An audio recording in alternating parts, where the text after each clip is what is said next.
Philadelphia, once the pride of the American dream, has become a city haunted by its own people.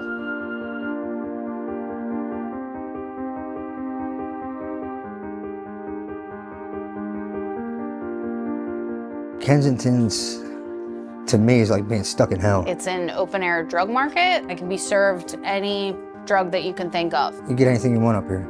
A lot of people, they suffer out here. You're stuck. If you don't got family, you burn your bridges. And thousands are caught in a relentless cycle of homelessness and fentanyl addiction, roaming the streets like shadows of themselves. Few could have imagined such a nightmare in a nation built on hope and opportunity. What was once a symbol of freedom now struggles under failing policies and widening inequality. This city, the birthplace of liberty, has turned into a fight for survival, where the American dream feels further away than ever. This documentary reveals the stark reality of Philadelphia's crisis, uncovering the human suffering and systemic failures that keep its residents trapped.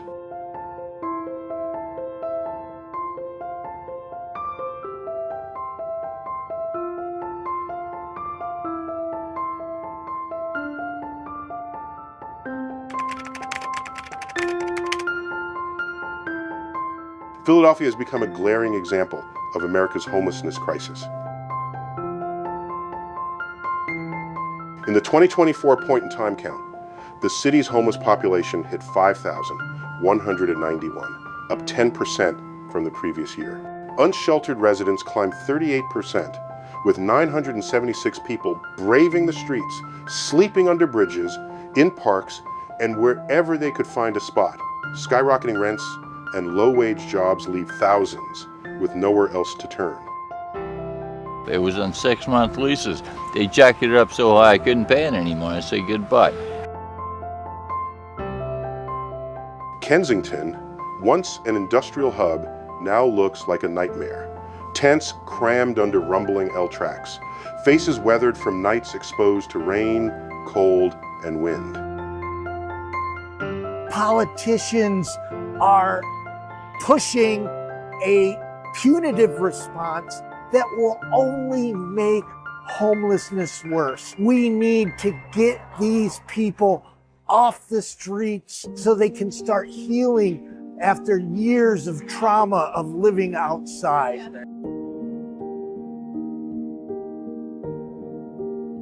According to the Office of Homeless Services, more than 14,000 unique individuals used emergency shelters in fiscal 2023. But that's just part of the story. Many more disappear into abandoned buildings or hunker down along the Schuylkill River, unseen but surviving. Longtime residents and families displaced by Fishtown gentrification live on edge, with children avoiding playgrounds near camps.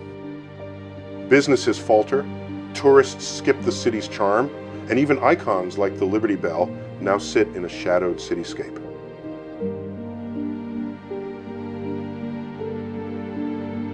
What would you do if this was your block?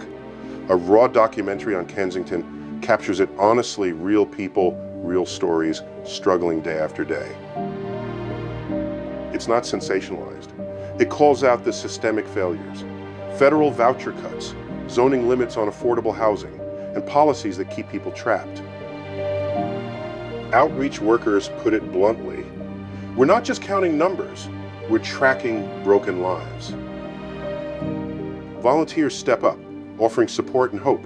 But how long can Philadelphia hold out without stronger intervention from Washington?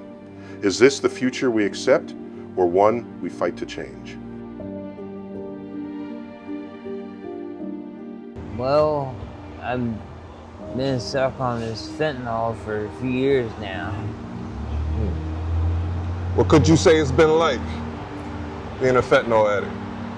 Oh man, it's a roller coaster. You get your good times and your bad times, but then again, everything in life is like that. You know, jobs, what, you know. But I would say it's a more intense roller coaster than Daily life is brutal. In North Philly's 19133 zip code, kids skip school because home is a tent. The city loses billions in lost work, while stigma isolates communities. Neighbors bolt doors, shops close early, and entire areas feel cut off.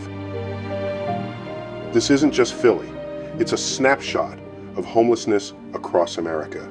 Black and Latino neighborhoods bear the brunt, hit hardest by evictions and layoffs.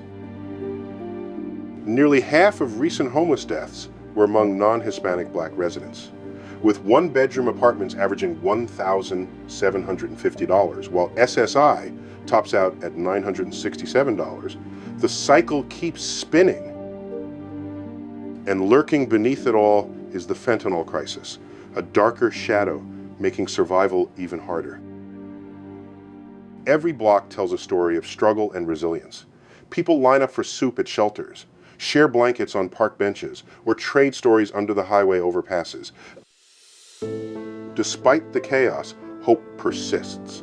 Volunteers, local nonprofits, and neighbors do what they can. But without systemic change, affordable housing, and better support services, these streets will continue to tell the same grim tale. Philadelphia's crisis is not just a local problem, it's a warning for the rest of the nation.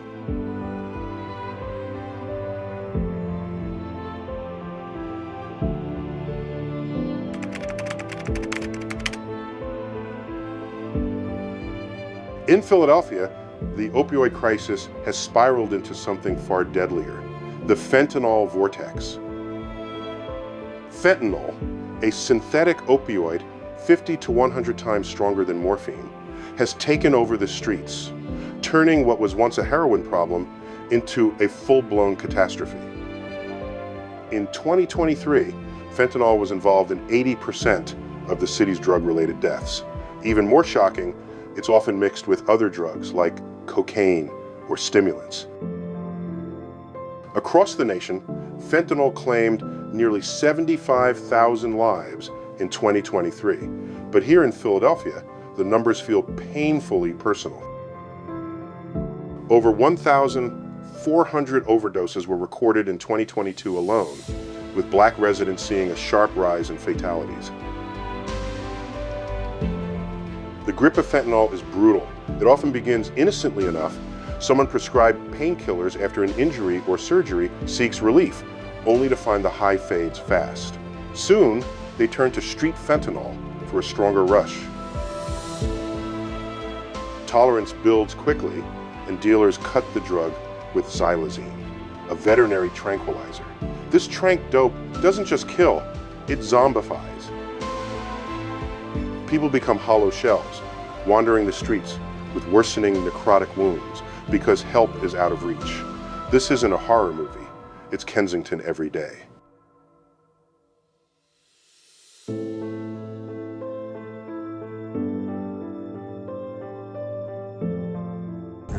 It's hard. It's a struggle every day. I mean, I wake up, having to take care of my first, priority, which is not being sick, getting my dope, fentanyl, whatever. So if I don't go to sleep with it, I'm waking up sick, so it sucks. And you can't function.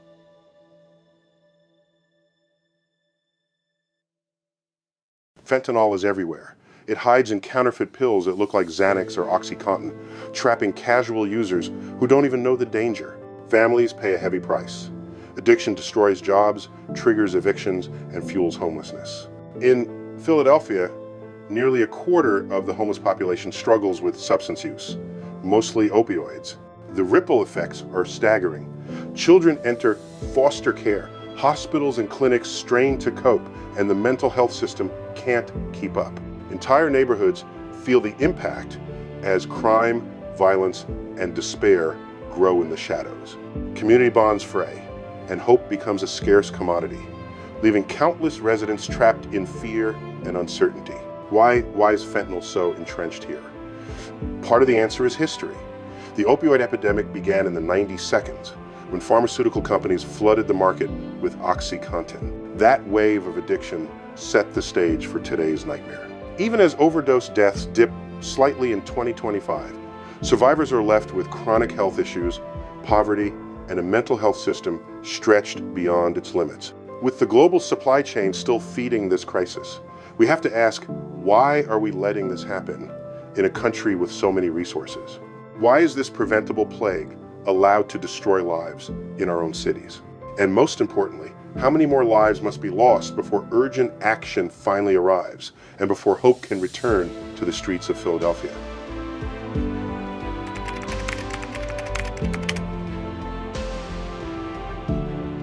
In Philadelphia, some groups are hit hardest by the twin crises of homelessness and fentanyl addiction.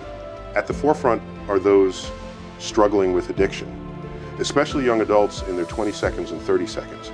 Many lose everything, jobs, homes, dignity, as fentanyl tightens its grip. Often, it starts with legitimate pain prescriptions after physically demanding work.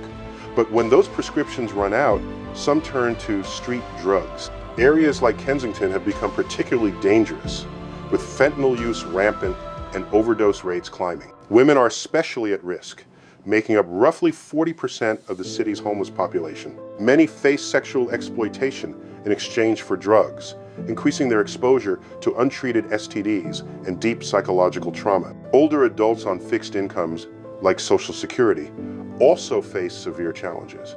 With living costs rising and wages stagnant, seniors often can't afford housing. Prescribed pain medications sometimes lead them into fentanyl dependency, isolating them further. Experts predict the number of homeless seniors in Philadelphia could triple by 2030, adding a generation of forgotten citizens to an already overburdened system. Youth and families are not spared. Teens fleeing abusive homes or gaps in the foster system often end up on the streets, vulnerable to drugs, exploitation, and violence. Single mothers face eviction and rising homelessness, struggling to care for their children while just trying to survive. Many children grow up amid trauma, witnessing addiction, poverty, and crime, creating a cycle of hardship that can span generations. Racial and ethnic minorities are disproportionately affected, particularly Black and Latino communities in historically underserved neighborhoods. They face higher eviction rates, underemployment, and mental health challenges, which intensify their vulnerability. In 2023, 38% of homeless deaths involved non-Hispanic Black individuals, though they make up just 13% of the population. Immigrants and LGBTQ+ youth face additional hurdles, from long waits for work permits to family rejection, raising the risk of homelessness and isolation. Outreach programs, like the 100-Day Challenge in Kensington, are making a difference by connecting people to services, shelter, and long-term housing solutions. Yet, the scale of the crisis means these efforts barely scratch the surface. Without sustained, targeted interventions, the abyss will only deepen. How can we turn a blind eye to a shivering elderly person on the streets or a teen dodging drug dealers when urgent reform and community support are needed to protect them? These are not just statistics. They are human lives, at risk every day, waiting for a chance to reclaim safety, dignity, and hope.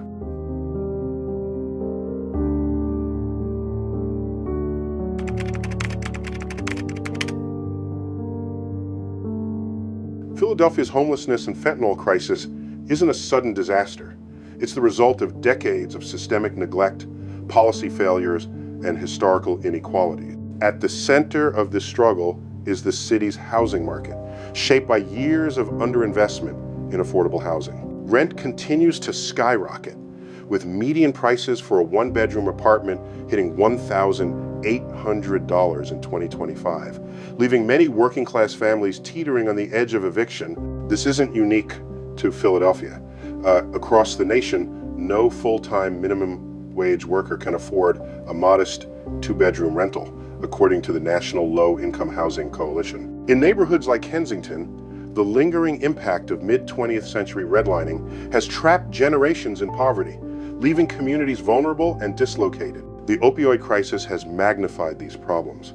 Starting in the 1,990 seconds, Aggressive marketing of OxyContin by companies like Purdue Pharma fueled widespread addiction. By the 2010 seconds, as prescriptions were restricted, many turned to heroin only to encounter fentanyl, a highly potent synthetic opioid imported by Mexican cartels.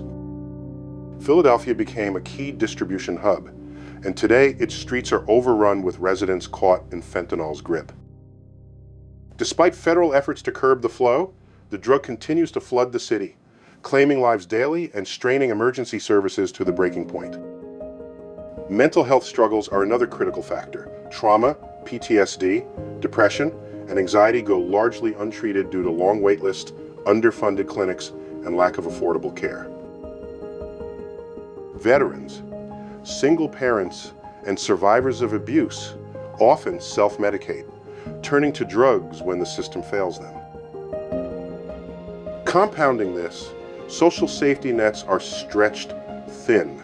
Philadelphia's shelters can only accommodate around 60% of those seeking help, and cuts to programs like emergency rental assistance in 2025 have pushed even more people onto the streets. Environmental factors, such as lead poisoning and older housing, disproportionately affect Black communities in North Philly, fueling impulsivity and substance use. The instability of the gig economy further leaves residents without health care, paid sick leave, or income security, turning everyday hardships into life-altering crises. Addressing this crisis requires more than policy tweaks. It demands a fundamental rethinking of priorities. Tax breaks for developers must give way to community-driven housing initiatives, expanded mental health programs, and robust support networks. Political divisions have slowed progress, but awareness alone isn't enough. Philadelphia, like many American cities, stands at a crossroads. Meaningful change is possible, but only through immediate, bold action that confronts these deep-rooted problems head-on. Without decisive intervention, the city risks seeing its most vulnerable fall even further behind, trapped in cycles of poverty, addiction, and despair that could define a generation.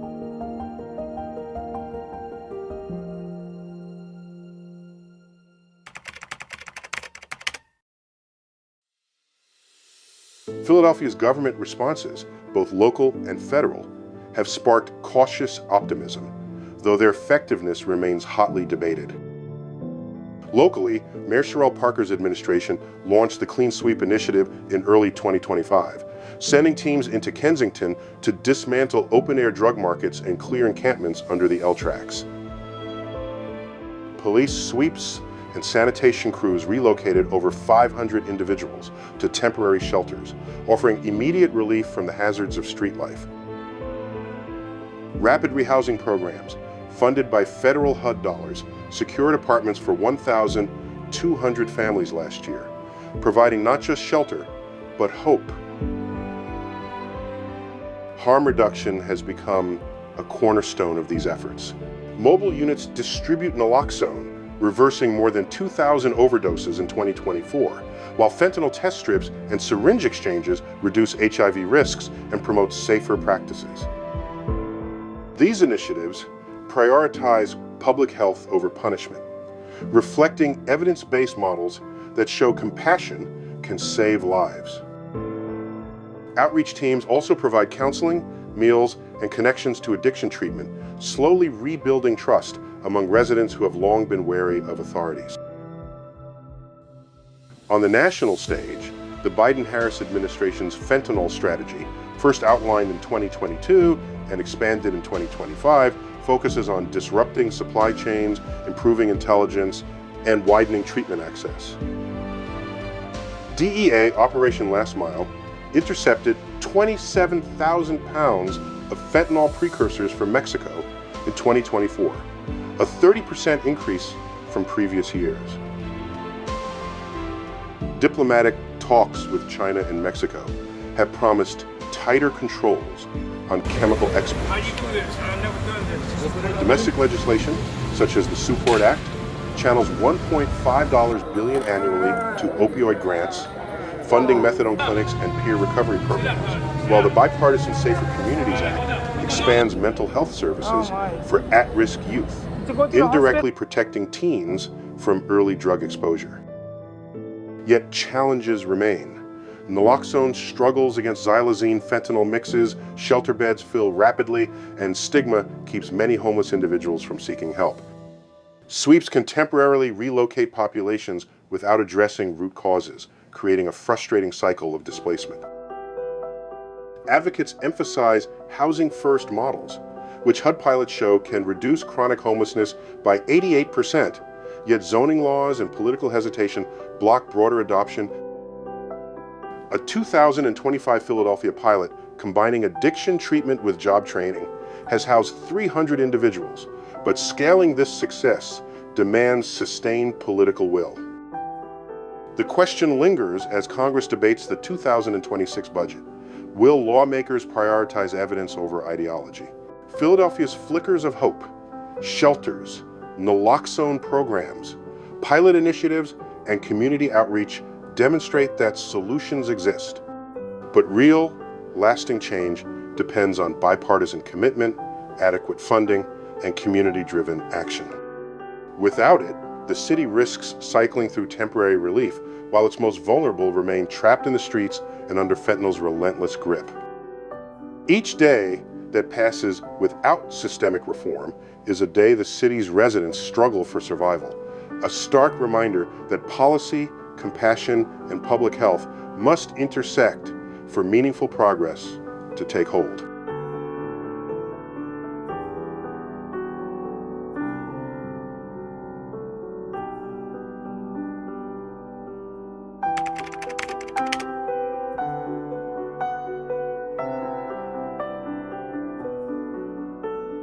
From my viewpoint, as someone who studies American social life, Philadelphia's homelessness and fentanyl crises are more than urban problems. They're a reflection of a country that talks about opportunity but often delivers exclusion.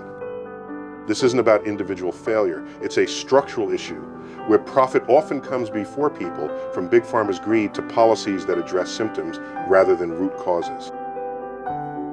Fentanyl is more than a drug. It's a sign of despair, made worse by inequality, leaving the homeless in America caught in a war on poverty we haven't fully committed to. I've seen similar patterns elsewhere. San Francisco's Tenderloin echoes Kensington, but Philadelphia's historic resilience gives it a unique chance for change. Solutions, in my view, must mix compassion with accountability. Education is key. School programs should explain fentanyl's dangers and reach Gen Z through social media campaigns that counter the glamorization by dealers. Expanding housing first initiatives, offering stable shelter before demanding sobriety, can reduce emergency costs by 40%. Mental health support is essential.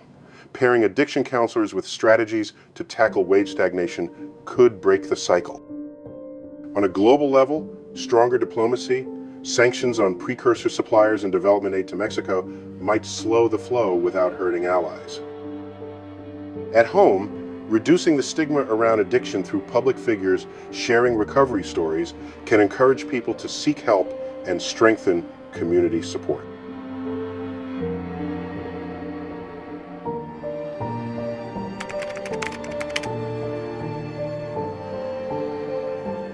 As we conclude our look at Philadelphia's intertwined struggles with homelessness and fentanyl, the outlines of a deep national reckoning come into view.